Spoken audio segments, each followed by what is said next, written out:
Hallelujah, price lord. ಕರ್ತನ ಅತಿ ಪರಿಶುದ್ಧ ನಾಮಕ್ಕೆ ಸ್ತೋತ್ರವಾಗಲಿ. ನಮ್ಮೆಲ್ಲ ಸಹೋದರ ಸಹೋದರಿಯನ್ನ ಯೇಸು ಕ್ರಿಸ್ತನ ನಾಮದಲ್ಲಿ ವಂದಿಸ್ತೇನೆ. ನೀವಿನ್ನು ನಮ್ಮ ಚಾನೆಲ್ನ ಮೊದಲನೇ ಬಾರಿಗೆ ವೀಕ್ಷಿಸುತ್ತಿರುವುದಾದರೆ ದಯವಿಟ್ಟು ಸಬ್ಸ್ಕ್ರೈಬ್ ಮಾಡ್ಕೊಳ್ಳಿ, ಲೈಕ್ ಮಾಡಿ, ಶೇರ್ ಮಾಡಿ, ಹಾಗೂ ನಿಮ್ಮ ಪ್ರಾರ್ಥನಾ ಮನವಿಗಳನ್ನು ನಮಗೆ ಕಮೆಂಟ್ ಮೂಲಕವಾಗಿ ತಿಳಿಸಬಹುದಾಗಿದೆ. ನಿಮಗೆ ಕೌನ್ಸಿಲಿಂಗ್ ಬೇಕಾದಲ್ಲಿ ಪ್ರತಿನಿತ್ಯವೂ ನಡೆಯುವಂಥ ನಮ್ಮ ಪ್ರಾರ್ಥನೆಗಳಿಗೆ ಜಾಯಿನ್ ಆಗಲಿಕ್ಕೋಸ್ಕರವಾಗಿ ನಿಮಗೆ ಆಸಕ್ತಿ ಇರುವುದಾದರೆ ಕೆಳಗೆ ಕೊಟ್ಟಿರುವಂತಹ ವಾಟ್ಸಪ್ ನಂಬರನ್ನು ಗುಂಪುಗಳನ್ನು ಸಂಪರ್ಕಿಸಬಹುದಾಗಿದೆ. ಮಧ್ಯರಾತ್ರಿ 3 ಗಂಟೆಗೆ ಮತ್ತು ಕುಟುಂಬ ಪ್ರಾರ್ಥನೆ ಹಾಗೂ ಪ್ರತಿನಿತ್ಯ ನಡೆಯುವಂತಹ 7:30 8:30ವರೆಗೂ ನಡೆಯುವ ಪ್ರಾರ್ಥನೆಗೆ ಹಾಗೂ ವಿಮೆನ್ಸ್ ಮೀಟಿಂಗ್ಗೆ, ಸ್ತ್ರೀಯರ ಕೂಟಗಳಿಗೆ ಜಾಯಿನ್ ಆಗಲಿಕ್ಕೆ ನಮಗೆ ಆಸಕ್ತಿ ಇರೋದಾದರೆ ಕೆಳಗೆ ಕೊಟ್ಟಿರುವಂಥ ನಂಬರನ್ನು ವಾಟ್ಸಪ್ ಮೂಲಕವಾಗಿ ನೀವು ಸಂಪರ್ಕಿಸಬಹುದಾಗಿದೆ. ಇಂದೇನೆ ನಮ್ಮ ಸಂದೇಶ ಭಾಗ ಯಾವುದಾಗಿದೆ ಎಂಬುದಾಗಿ ನೋಡುವುದಾದರೆ, ನಮ್ಮ ನಂಬಿಕೆಗೆ ದೇವರೇ ಆಧಾರನಾಗಿದ್ದಾನೆ. ಇದು ಅನೇಕರು ನಂಬಿಕೆಯನ್ನ ಇಡ್ತಾರೆ, ಆದರೆ ಅವರು ಇಟ್ಟಿರುವಂಥ ನಂಬಿಕೆಗೆ ಆಧಾರ ದೇವರಾಗಿರುವುದಿಲ್ಲ. ಯಾವ ಮನುಷ್ಯನು ದೇವರ ಮೇಲೆ ನಂಬಿಕೆ ಇಡ್ತಾನೋ, ದೇವರ ಮೇಲೆ ನಂಬಿಕೆ ಇಟ್ಟು ಅವರ ನಂಬಿಕೆಗೆ ದೇವರನ್ನ ಆಧಾರ ಮಾಡಿಕೊಂಡಿರ್ತಾನೋ, ಆ ಮನುಷ್ಯನ ಜೀವಿತದಲ್ಲಿ ಮೊದಲನೇದಾಗಿ ನೋಡುವುದಾದರೆ ದೇವರ ನಡೆಸುವಿಕೆ, ದೇವರ ಆಶೀರ್ವಾದ, ದೇವರ ಚಿತ್ತ ಮತ್ತು ದೇವರ ಉದ್ದೇಶ ನೆರವೇರುವುದನ್ನು ಕಾಣ್ತೇವೆ. ದೇವರ ಮಹಿಮೆಯನ್ನ ಆ ಒಂದು ಮನುಷ್ಯನ ಜೀವಿತದಲ್ಲಿ ಕಾಣ್ತೇವೆ. ಹಾಗೆ ದೇವರ ನಡೆಸುವಿಕೆಯನ್ನ ಕಾಣ್ತೇವೆ, ದೇವರ ಆಶೀರ್ವಾದವನ್ನ ಕಾಣ್ತೇವೆ. ಆ ಮನುಷ್ಯನ ಜೀವಿತದಲ್ಲಿ ಫಲವನ್ನ ಕಾಣಲಿಕ್ಕೆ ಸಾಧ್ಯವಾಗ್ತದೆ. ಯಾರ ಜೀವಿತದಲ್ಲಿ ಎಂಬುದಾಗಿ ನೋಡುವುದಾದ್ರೆ, ಯಾವ ಮನುಷ್ಯನು ತನ್ನ ನಂಬಿಕೆಗೆ ಕ್ರಿಸ್ತನನ್ನ ಆಧಾರ ಮಾಡಿಕೊಂಡಿರ್ತಾನೋ. ಇಂದು ನಾವು ನಂಬಿಕೆ ಇಡ್ತೇವೆ, ಆದರೆ ಕ್ರಿಸ್ತನ ಮೇಲೆ ನಂಬಿಕೆ ಇಡ್ತಾ ಇದ್ದೇವೋ ಅಥವಾ ಬೇರೆ ಲೋಕದ ಕಾರ್ಯಗಳಲ್ಲಾಗಿರ್ಬೋದು, ಲೋಕದಲ್ಲಿರುವಂತಹ ವಿಷಯಗಳ ಮೇಲೆ ನಂಬಿಕೆ ಇಡ್ತಾ ಇದ್ದೇವೋ ಎಂಬುದಾಗಿ ನಮ್ಮನ್ನು ನಾವು ಪರೀಕ್ಷೆ ಮಾಡಿಕೊಳ್ಳೋಣ. ಸಂದೇಶವನ್ನು ಪ್ರಾರಂಭಿಸೋದಕ್ಕಿಂತ ಮುಂಚೆ ಒಂದು ಚಿಕ್ಕ ಪ್ರಾರ್ಥನೆ. ಪರಿಶುದ್ಧನಾಗಿರುವ ದೇವರೇ, ನಿಮ್ಮ ನಾಮಕ್ಕೆ ಸ್ತುತಿ ಸ್ತೋತ್ರ ಉಂಟಾಗಲಿ. ಕೊಟ್ಟಂತ ಸುಂದರವಾದ ದಿನಕ್ಕಾಗಿ, ಸಮಯಕ್ಕಾಗಿ ಸ್ತೋತ್ರ ಸಲ್ಲಿಸ್ತಾ ಇದ್ದೇವೆ ರಾಜ. ಈ ವಿಡಿಯೋವನ್ನ ಮಾಡುವಾಗ ಅಥವಾ ಈ ವಿಡಿಯೋದಲ್ಲಿ ಮಾತನಾಡುವುದು ನಾನಲ್ಲ, ನನ್ನ ಸ್ವಂತ ಬುದ್ಧಿ ಜ್ಞಾನದಿಂದಲ್ಲ, ಪರಿಶುದ್ಧಾತ್ಮನೇ ನೀವು ಮಾತನಾಡಿ ಒಬ್ಬೊಬ್ಬರ ಹೃದಯದಲ್ಲಿ ಕಾರ್ಯ ಮಾಡಬೇಕಾಗಿ ಪ್ರಾರ್ಥಿಸ್ತೇವೆ. ನನ್ನ ಮರೆಮಾಚಿ ನೀವು ಪ್ರಕಟವಾಗಬೇಕಾಗಿ ಯೇಸುವಿನ ನಾಮದಲ್ಲಿ ಬೇಡಿಕೊಳ್ತೇನೆ ತಂದೆಯೇ, ಆಮೇನ್ ಆಮೇನ್. ಮೊದಲನೇದಾಗಿ ಒಂದು ವಚನವನ್ನು ಓದಿಕೊಳ್ಳೋಣ. 1 ಕೊರಿಂಥದವರಿಗೆ ಬರೆದ ಪತ್ರಿಕೆ 3ನೇ ಅಧ್ಯಾಯ 11ನೇ ವಚನ. ಆಗಿರುವ ಅಸ್ತಿವಾರವು ಯೇಸು ಕ್ರಿಸ್ತನೇ. ಯೇಸು ಕ್ರಿಸ್ತನೇ ಪ್ರತಿಯೊಂದು ಒಳ್ಳೆಯದರ ಅಸ್ತಿವಾರವಾಗಿದ್ದಾನೆ. ನಂಬಿಕೆಯಾಗಿರಬಹುದು, ಹಾಗೆ ಪ್ರತಿಯೊಂದು ವಿಷಯದಲ್ಲಿ ಆಗಿರಬಹುದು, ಎಲ್ಲದಕ್ಕೂ ಅಸ್ತಿವಾರ ಆತನೇ ಆಗಿದ್ದಾನೆ. ಆತನಲ್ಲದೆ ಬೇರೊಂದು ಅಸ್ತಿವಾರ ಇರುವುದಾದರೆ ಅದು ಸ್ಥಿರವಾಗಿ ದೃಢವಾಗಿ ನಿಂತುಕೊಳ್ಳಿಕ್ಕೆ ಸಾಧ್ಯವಿಲ್ಲ. ಅದು ಸರಿಯಾದಂತಹ ರೀತಿಯಲ್ಲಿ ಕಟ್ಟಲ್ಪಡಲಿಕ್ಕೆ ಸಾಧ್ಯ ಇಲ್ಲ. ಹಾಗಾದರೆ ನಂಬಿಕೆ ಎಂಬ ಒಂದು ವಿಷಯಕ್ಕೆ ಅಸ್ತಿವಾರ ಹಾಕಿರುವವನು ಕ್ರಿಸ್ತನೇ ಆಗಿದ್ದಾನೆ. ಹಾಗಾದ್ರೆ ಇಂದು ಮನುಷ್ಯನು ಅನೇಕ ವಿಷಯಗಳ ಮೇಲೆ ನಂಬಿಕೆ ಇಡ್ತಾನೆ, ಆದರೆ ಎಲ್ಲರಿಗೂ ಕೂಡ ನಂಬಿಕೆ ಇಟ್ಟಂತ ಎಲ್ಲರಿಗೂ ಕೂಡ ಉತ್ತರ ದೊರೀತಾ ಇಲ್ಲ, ಎಲ್ಲರಿಗೂ ಕೂಡ ಆಶೀರ್ವಾದ ದೊರೀತಾ ಇಲ್ಲ. ಕಾರಣವೇನೆಂದ್ರೆ, ನಂಬಿಕೆ ಇದೆ, ಆದರೆ ಆ ನಂಬಿಕೆಗೆ ಆಧಾರ ಯಾರ ಮೇಲೆ ಆಧಾರ ಮಾಡಿಕೊಂಡು ನಂಬಿಕೆಯನ್ನ ಇಟ್ಟುಕೊಂಡಿದ್ದಾರೆ. ಇವತ್ತು ಮನುಷ್ಯನನ್ನು ನೋಡುವುದಾದರೆ, ದೇವರ ಮೇಲೆ ನಂಬಿಕೆ ಇಡುವುದನ್ನು ಬಿಟ್ಟು ದೇವರು ಸೃಷ್ಟಿಸಿದವುಗಳ ಮೇಲೆ ಅನೇಕರು ನಂಬಿಕೆಯನ್ನ ಇಡ್ತಾ ಇದ್ದಾರೆ. ದೇವರು ಸೃಷ್ಟಿಸಿದವುಗಳ ಮೇಲೆ ಅವಲಂಬಿತವಾಗಿದ್ದಾರೆ. ದೇವರ ಸೃಷ್ಟಿಯ ಮೇಲೆ ಅನೇಕರು ಆಧಾರಗೊಂಡಿದ್ದಾರೆ, ಅದನ್ನೇ ಆಧಾರವಾಗಿ ಮಾಡಿಕೊಂಡಿದ್ದಾರೆ. ಅದಕ್ಕೆ ಎಷ್ಟೋ ಜನರ ಜೀವಿತದಲ್ಲಿ ಸಫಲತೆಯನ್ನ, ನೆಮ್ಮದಿಯನ್ನ, ಶಾಂತಿಯನ್ನ, ಸಮಾಧಾನವನ್ನ ಕಾಣಲಿಕ್ಕೆ ಸಾಧ್ಯವಿಲ್ಲ. ಒಂದು ಸೃಷ್ಟಿಯ ಹಿಂದಿರುವಂತಹ ಸೃಷ್ಟಿಕರ್ತನನ್ನ ಆಧಾರ ಮಾಡಿಕೊಳ್ಳುವುದನ್ನ ಬಿಟ್ಟು ಮನುಷ್ಯನು ಇಂದು ಸೃಷ್ಟಿಸಿದಾತನನ್ನು ತಿರಸ್ಕರಿಸಿ ಆತನು ಸೃಷ್ಟಿಸಿದವುಗಳ ಮೇಲೆ ಆಧಾರವಾಗಿದ್ದಾನೆ. ಇಂದು ಮ್ಯಾನಿಫೆಸ್ಟೇಷನ್, ನೀವು ನಂಬಿಕೆ ಇಟ್ಕೊಳ್ಬೇಕು, ನೀವು ಮ್ಯಾನಿಫೆಸ್ಟ್ ಮಾಡಬೇಕು ಏನೆಂಬುದಾಗಿ ನೋಡುವುದಾದರೆ, ನಿಮಗಾಗದೇ ಇರುವ ಕಾರ್ಯ ಆಗ್ತದೆ ಎಂಬುದಾಗಿ ನೀವು ಈ ಲೋಕದ ಮೇಲೆ, ಈ ಪ್ರಕೃತಿಯ ಮೇಲೆ, ನಿಮ್ಮ ಸುತ್ತಲಿರುವಂತಹ ಕಾರ್ಯಗಳ ಮೇಲೆ ನಂಬಿಕೆ ಇಟ್ಕೊಳ್ಬೇಕು.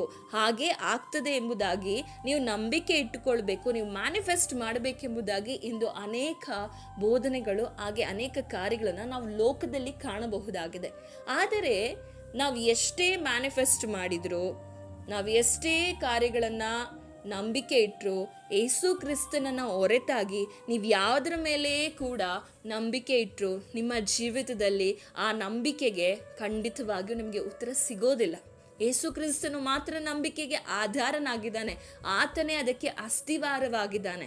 ಆತನನ್ನ ಬಿಟ್ಟು ಅನೇಕರು ಕೆಲಸದ ಮೇಲೆ ನಂಬಿಕೆಯನ್ನು ಇಟ್ಟುಕೊಂಡಿದ್ದಾರೆ, ಮಕ್ಕಳ ಮೇಲೆ ನಂಬಿಕೆಯನ್ನು ಇಟ್ಟಿದ್ದಾರೆ, ತಂದೆ ತಾಯಿಗಳ ಮೇಲೆ ನಂಬಿಕೆ ಇಟ್ಟಿದ್ದಾರೆ. ನಂಬಿಕೆ ಇಡಿರಿ, ಆದರೆ ದೇವರನ್ನ ಬಿಟ್ಟು ಎಷ್ಟೋ ಜನರು ಮನುಷ್ಯನ ಮೇಲೆ ನಂಬಿಕೆ ಇಡ್ತಾ ಇದ್ದಾನೆ, ಮನುಷ್ಯನನ್ನ ಆಧಾರಗೊಳ್ತಾ ಇದ್ದಾನೆ, ಮನುಷ್ಯನ ವಾಗ್ದಾನಗಳನ್ನು ನಂಬ್ತಾ ಇದ್ದಾರೆ.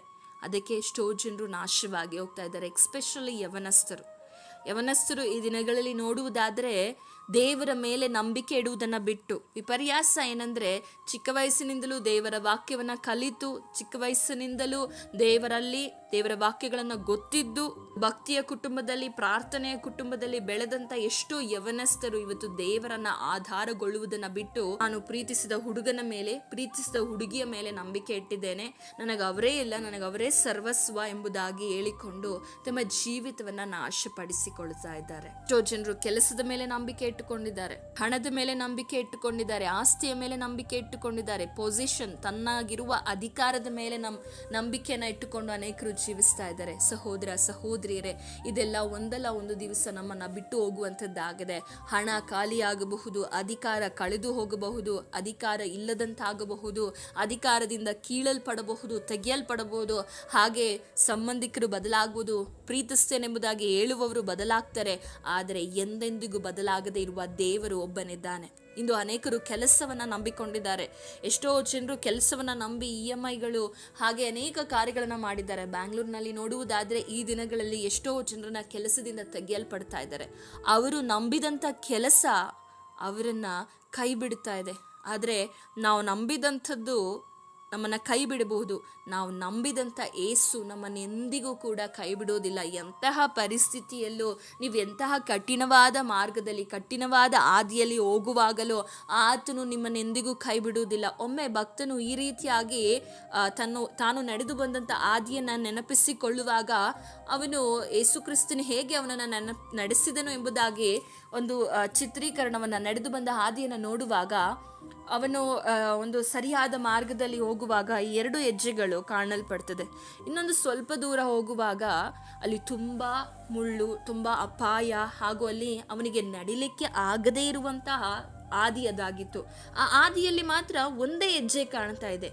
ಆ ಸಮಯದಲ್ಲಿ ಅವನ ಏನಂದು ಕೇಳ್ತಾ ಇದ್ದಾನೆ ದೇವರ ಬಳಿಯಲ್ಲಿ, ದೇವರೇ, ಹಿಂದೆ ನೀನು ಒಳ್ಳೆ ಮಾರ್ಗದಲ್ಲಿ ನನ್ನನ್ನು 2 ಹೆಜ್ಜೆ ಗುರುತಿತ್ತು, ಈಗ ನೋಡಿದ್ರೆ ಒಂದೇ ಒಂದು ಹೆಜ್ಜೆ ಗುರುತಿದೆ, ನನ್ನನ್ನು ನೀನು ಕೈ ಬಿಟ್ಟು ಬಿಟ್ಟಿಯಾ?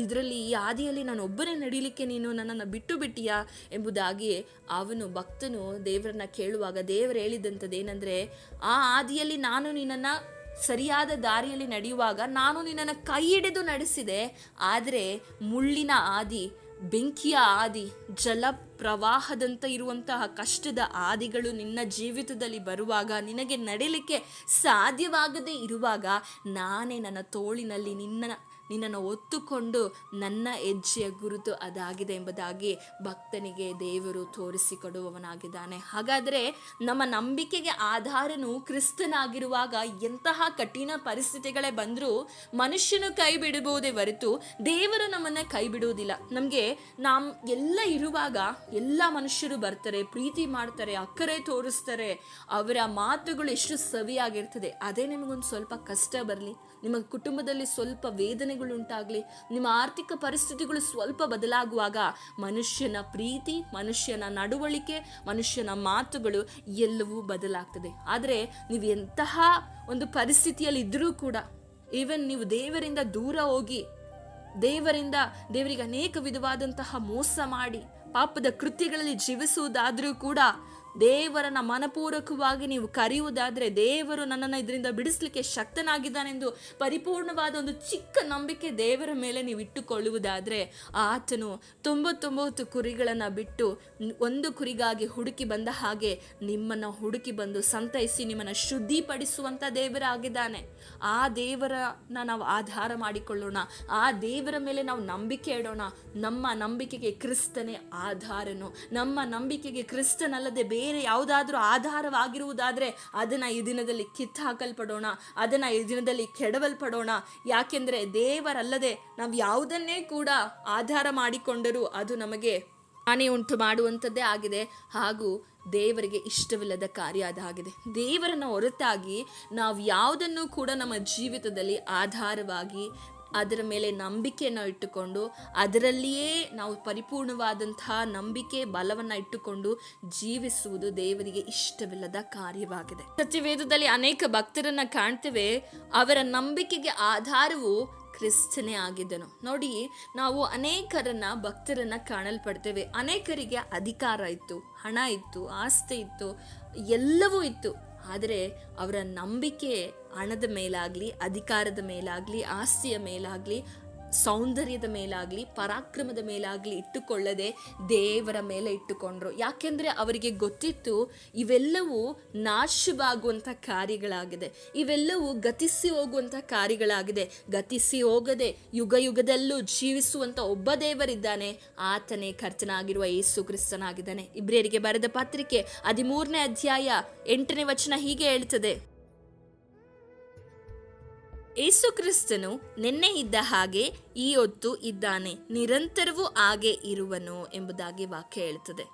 ನಿನ್ನೆ ಇದ್ದ ಹಾಗೆ ಇವತ್ತು ನಾಳೆ ನಿರಂತರವೂ ಇರುವಂಥ, ಎಂದೆಂದಿಗೂ ಬದಲಾಗದಂತಹ ಯೇಸುವಿನ ಮೇಲೆ ನಂಬಿಕೆನ ಇಡೋಣ. ಅಬ್ರಹಾಮನ ಜೀವಿತವನ್ನ ನೋಡುವಾಗ ಅವನಿಗೆ ಬೇಕಾದಷ್ಟು ಆಸ್ತಿ, ಅಂತಸ್ತು ಎಲ್ಲವೂ ಇತ್ತು. ಆದರೆ ಅವನು ಯಾವುದ್ರ ಮೇಲೆ ನಂಬಿಕೆ ಇಟ್ಟಿದ್ದನು? ಕರ್ತನ ಮೇಲೆ ನಂಬಿಕೆ ಇಟ್ಟಿದ್ದನು.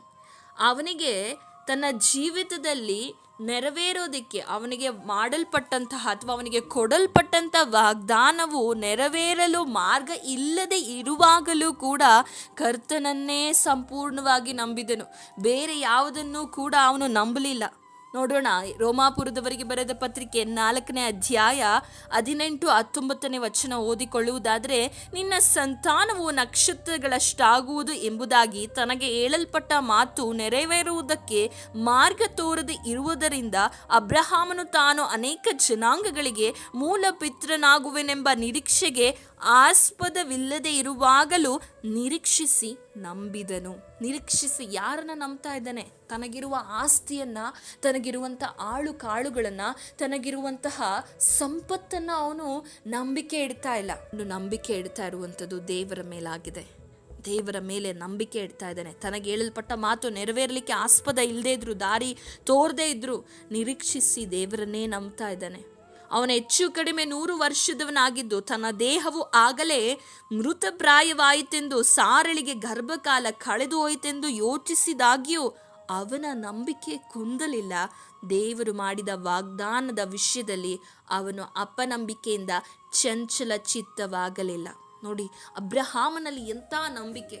ಅವನ ನಂಬಿಕೆಗೆ ಯಾರ ಆಧಾರವಾಗಿದ್ರು? ದೇವರ ಆಧಾರವಾಗಿದ್ರು.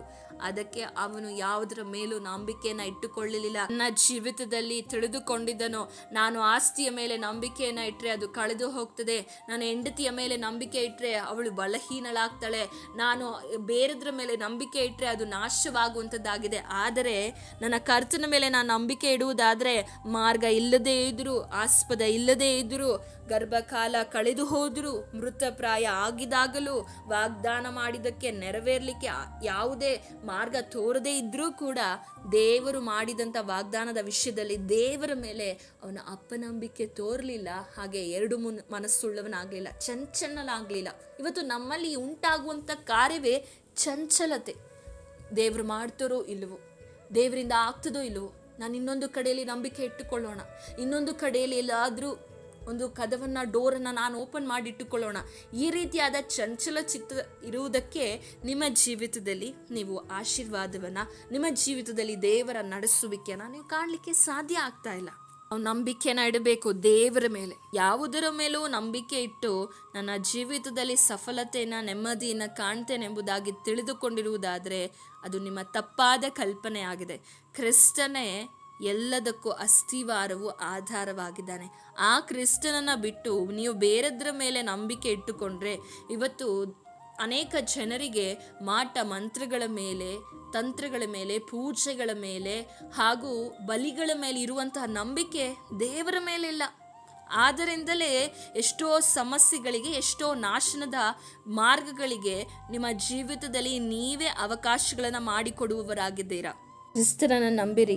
ಬೇರೆ ವಿಧವಾದಂಥ ಕಾರ್ಯಗಳಿಗೆ ದುಷ್ಟನು ನಿಮ್ಮ ಜೀವಿತದಲ್ಲಿ ಪ್ರವೇಶಿಸಲು, ದುಷ್ಟನು ನಿಮ್ಮ ಜೀವಿತವನ್ನು ಆಳ್ವಿಕೆ ಮಾಡಲು ನೀವು ಅವಕಾಶಗಳನ್ನು ಕೊಡುವವರಾಗಿದ್ದರೆ ನಿಮ್ಮನ್ನು ನೀವು ಪರೀಕ್ಷೆ ಮಾಡಿಕೊಳ್ಳಲಿ. ಎಷ್ಟೋ ಜನರು ಯೇಸುವನ್ನು ನಂಬಿಯೂ ಸಭೆಗಳಿಗೆ ಹೋಗಿಯೂ ಪ್ರಾರ್ಥನೆ ಮಾಡ್ತಾರೆ, ಆದರೆ ಹಿಂದೆ ಇನ್ನೊಂದು ಇರಲಿ ಎಂಬುದಾಗಿ ಕಣಿಗಳನ್ನು ಕೇಳುವಂಥದ್ದು, ಜ್ಯೋತಿಷ್ಯವನ್ನು ನೋಡುವಂಥದ್ದು, ಗಳಿಗೆ ನೋಡುವಂಥದ್ದು, ಸಮಯ ನೋಡಿಸುವಂಥದ್ದು, ಹಾಗೆ ಒಳ್ಳೆ ಸಮಯನೋ ಕೆಟ್ಟ ಸಮಯನೋ, ಹೀಗೆ ಅನೇಕ ಕಾರ್ಯಗಳನ್ನು ಮಾಡುವವರಾಗಿದ್ದಾರೆ. ಇದರಿಂದ ನಿಮ್ಮ ಜೀವಿತದಲ್ಲಿ ಇನ್ನೂ ನೀವು ನಾಶನಕ್ಕೆ ಹಾಗೂ ಆಶೀರ್ವಾದಕ್ಕೆ ತಡೆಯಾಗಿರುವಂಥ ಕಾರ್ಯಗಳನ್ನೇ ಮಾಡುವವರಾಗಿದ್ದೀರ ಹೊರತು ಆಶೀರ್ವಾದದ ಕಾರ್ಯವಲ್ಲ.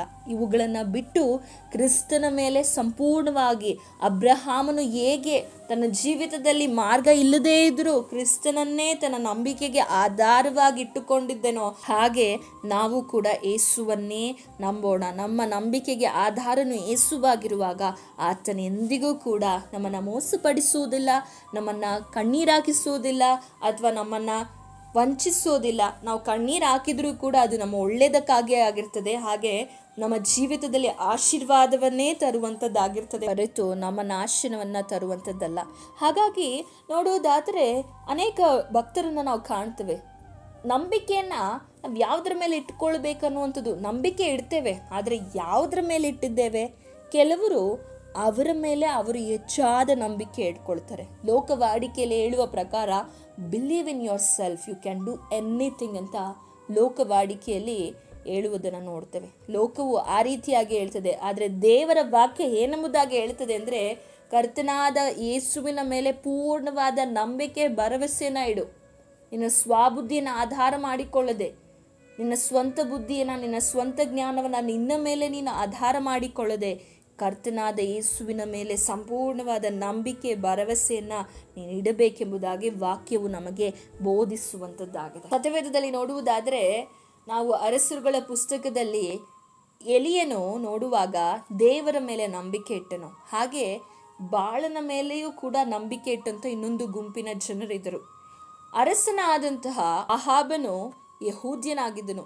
ಅವನು ದೇವರ ಮೇಲೆ ನಂಬಿಕೆ ಇಡುವುದನ್ನು ಬಿಟ್ಟು ಬಾಲನ ಪ್ರವಾದಿಗಳ ಮೇಲೆ ನಂಬಿಕೆ ಇಟ್ಟನು. ಆದರೆ ದೇವರ ಮೇಲೆ ನಂಬಿಕೆ ಇಟ್ಟಂಥ ಎಲಿಯನು ಪರಲೋಕದಿಂದ ಬೆಂಕಿಯನ್ನು ತರಿಸಿದನು. ಬಾಲನ ಪ್ರವಾದಿಗಳು ಎಷ್ಟು ಕೂಗ್ತಾರೆ. ಇವತ್ತು ಎಷ್ಟೋ ಜನರು ಬಾಲನ ಪ್ರವಾದಿಗಳ ರೀತಿಯಲ್ಲಿ ಬೇರೆ ವಿಷಯಗಳ ಮೇಲೆ ನಂಬಿಕೆ ಇಡ್ತಾರೆ. ಮಾತಿಲ್ಲದೆ ಇರುವಂತಹ, ನೋಡ್ಲಿಕ್ಕೆ ಆಗದೇ ಇರುವಂತಹ ಗಳ ಮೇಲೆ ನಂಬಿಕೆಯನ್ನು ಇಡ್ತಾರೆ, ಸೇಮ್ ಬಾಲನ ಪ್ರವಾದಿಗಳ ರೀತಿಯಲ್ಲಿ. ಆದರೆ ಅವರ ನಂಬಿಕೆಗೆ ಉತ್ತರನೂ ಸಿಕ್ಕೋದಿಲ್ಲ, ಆಶೀರ್ವಾದನೂ ಸಿಕ್ಕೋದಿಲ್ಲ, ಬದಲಾವಣೆಗಳು ಆಗೋದಿಲ್ಲ. ಆದರೆ ಏಲಿಯನೊಬ್ಬನೇ ದೇವರ ಮೇಲೆ ನಂಬಿಕೆ ಇಟ್ಟದನು. ನಿಜವಾದ ದೇವರ ಮೇಲೆ ನಂಬಿಕೆ ಇಟ್ಟು ಪ್ರಾರ್ಥನೆ ಮಾಡಿದನು. ಪ್ರಾರ್ಥಿಸಿದಂತಹ ಪ್ರಾರ್ಥನೆಯನ್ನು ಕೇಳಿ ಪರಲೋಕದಿಂದ ಬೆಂಕಿ ಇಳಿದು ಬಂತು. ಸಹೋದರ ಸಹೋದರಿಯರೇ, ನಿಮ್ಮ ಸುತ್ತಲೂ ಬಾಲನ ಪ್ರವಾದಿಗಳ ರೀತಿಯಲ್ಲಿ ತುಂಬ ಜನ ಬೇರೊಂದನ್ನು ನಂಬಿಕೊಂಡು ಹೋಗ್ತಾ ಇರ್ಬೋದು. ನೀವೊಬ್ಬರೇ ದೇವರನ್ನು ನಂಬಿರೋರಾಗಿರ್ಬೋದು. ಆದರೆ ಜನಗಳನ್ನು ನೋಡಿ ಬಿದ್ದು ಹೋಗಬೇಡಿ, ಗುಂಪನ್ನು ನೋಡಿ ಬಿದ್ದು ಹೋಗಬೇಡಿ. ಗುಂಪು ಯಾವ ದಾರಿಯಲ್ಲಾದರೂ ಹೋಗಲಿ, ಯಾರನ್ನಾದರೂ ನಂಬಲಿ, ಆದರೆ ನೀವು ಮಾತ್ರ ಕ್ರಿಸ್ತನ ಮೇಲೆ ನಂಬಿಕೆ ಇಡಿರಿ.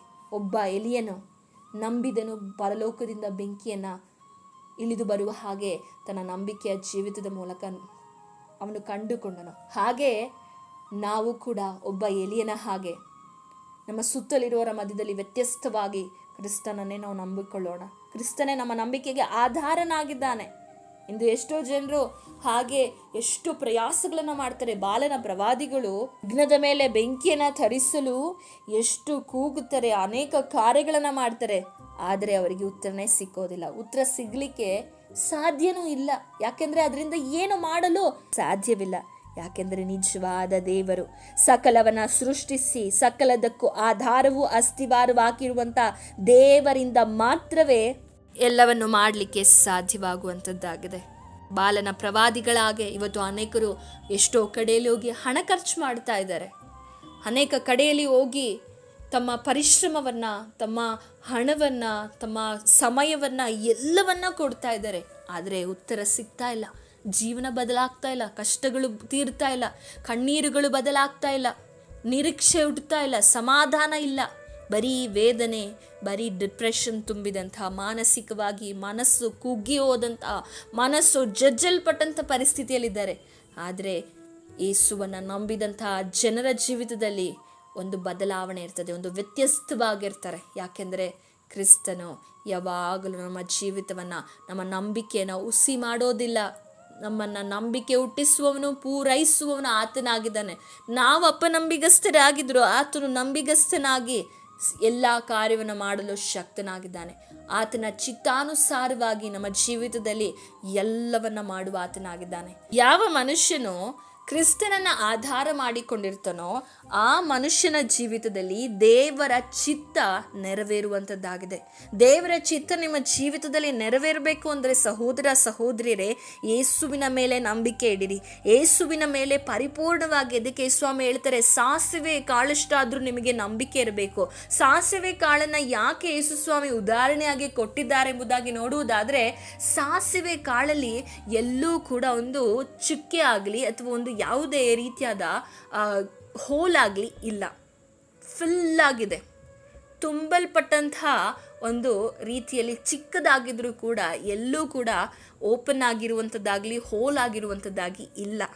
ಹಾಗೆ ನಮ್ಮ ನಂಬಿಕೆ ಚಿಕ್ಕದಾಗಿದ್ರೂ ಕೂಡ ಪೂರ್ಣವಾಗಿರಬೇಕು, ದೇವರ ಮೇಲೇ ಇರಬೇಕು, ಪರಿಪೂರ್ಣವಾದ ನಂಬಿಕೆ ಆಗಿರಬೇಕು. ನಮ್ಮ ನಂಬಿಕೆಯಲ್ಲಿ ಎಲ್ಲೂ ಚುಕ್ಕೆ ಆಗಲಿ ಹೋಲಾಗಲಿ ಇರಬಾರದು. ಅದನ್ನೇ ಯೇಸು ಸ್ವಾಮಿ ಹೇಳೋದು. ನಮ್ಮ ನಂಬಿಕೆ ಇವತ್ತು ಹೇಗಿದೆ, ನಾವು ಯಾರ ಮೇಲೆ ನಂಬಿಕೆ ಇಟ್ಟಿದ್ದೇವೆ? ಕ್ರಿಸ್ತನ ಮೇಲೆ ನಂಬಿಕೆ ಇಡುವಾಗ ಆತನ ನಡೆಸುವಿಕೆಯನ್ನು ನಿಮ್ಮ ಜೀವಿತದಲ್ಲಿ ಕಾಣ್ತೀರಾ. ಅಬ್ರಹಾಮನ ಜೀವಿತದಲ್ಲಿ ದೇವರ ನಡೆಸುವಿಕೆಯನ್ನು ನೀವು ಕಾಣಬಹುದು. ಎಲಿಯನ ಜೀವಿತದಲ್ಲಿ ದೇವರ ನಡೆಸುವಿಕೆಯನ್ನು ಕಾಣಬಹುದು. ದಾವೀದನ ಜೀವಿತದಲ್ಲಿ ದಾವೀದನು ಸಂಪೂರ್ಣವಾಗಿ ದೇವರನ್ನೇ ಆಶ್ರಯಿಸಿಕೊಂಡಿದ್ದನು, ದೇವರನ್ನೇ ನಂಬಿದನು. ಅದಕ್ಕೆ ದೇವರ ನಡೆಸುವಿಕೆಯನ್ನು, ದೇವರ ಚಿತ್ತ, ದೇವರ ಉದ್ದೇಶವನ್ನು ಮಾಡುವ ಮನುಷ್ಯನೆಂಬುದಾಗಿ ದೇವರು ಕರೆಯುವುದನ್ನು ನಾವು ಕಾಣಲ್ಪಡ್ತೇವೆ. ದೇವರು ಅವನ ವಿಷಯದಲ್ಲಿ ಸಾಕ್ಷಿ ಹೇಳುವುದನ್ನು ನಾವು ಕಾಣಲ್ಪಡ್ತೇವೆ.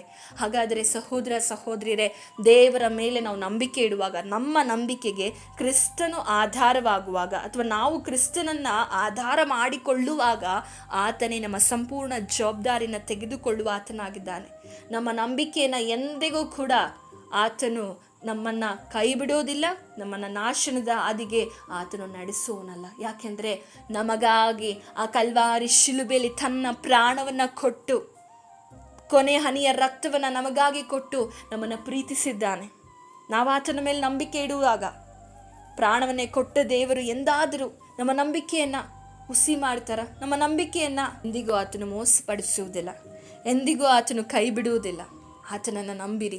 ನೀವು ಯಾರೇ ಆಗಿರಬಹುದು, ಈ ಸಮಯದಲ್ಲಿ ದೇವರ ವಾಕ್ಯವನ್ನು ಕೇಳ್ತಾ ಇರುವುದಾದರೆ, ಇಂದು ನೀವು ಎಷ್ಟೋ ಪ್ರಯತ್ನಗಳನ್ನು ಮಾಡಿ, ನಾನು ಎಷ್ಟೋ ಪ್ರಯತ್ನ ಮಾಡಿದೆ, ನನ್ನ ರೋಗದಿಂದ ಬಿಡುಗಡೆ ಆಗಲಿಲ್ಲ, ತುಂಬ ಪಾಪದಲ್ಲಿ ಮುಳುಗಿದ್ದೇನೆ, ನಾನು ಅನೇಕ ಕಷ್ಟ, ನೋವು, ಶಾಪ, ಪಾಪಗಳೇ ನನ್ನ ಜೀವಿತದಲ್ಲಿ ತುಂಬಿಕೊಂಡಿದೆ, ಎಷ್ಟೋ ಪ್ರಯತ್ನಗಳು ಮಾಡಿದೆ, ಎಷ್ಟೋ ಹಣಗಳನ್ನು ಖರ್ಚು ಮಾಡಿದೆ, ಇರುವುದೆಲ್ಲ ಖಾಲಿ ಆಗಿದೆ, ಈಗ ನನ್ನ ಕೈಯಲ್ಲಿ ಏನೂ ಇಲ್ಲ, ನನ್ನ ಜೀವಿತದಲ್ಲಿ ಇರುವುದೊಂದೇ ಸಾವು, ನಾನು ಸಾಯಬೇಕೆಂದು ತೀರ್ಮಾನ ತೆಗೆದುಕೊಂಡಿದ್ದೇನೆಂಬುದಾಗಿ ಸಮಯದಲ್ಲಿ ಏನಾದರೂ ನೀವು ಯೋಚಿಸುತ್ತಿರುವುದಾದರೆ, ಪ್ರೀತಿಯ ಸಹೋದರ ಸಹೋದರಿಯರೇ, ನಿಮ್ಮ ಹಾಗೆ ಸತ್ಯವೇದದಲ್ಲಿ ಒಂದು ಸ್ತ್ರೀ ತನಗಿರುವುದನ್ನೆಲ್ಲ ಕಳೆದುಕೊಂಡು, ತನ್ನ ಜೀವಿತದಲ್ಲಿ ಇರುವುದೆಲ್ಲ ಆರೋಗ್ಯವನ್ನು, ಹಣವನ್ನು, ಎಲ್ಲವನ್ನ ಕಳೆದುಕೊಂಡು ಆಕೆ ಎಲ್ಲರಿಂದ ಕೈ ಬಿಡಲ್ಪಟ್ಟಂಥ ಪರಿಸ್ಥಿತಿಯಲ್ಲಿದ್ದಳು.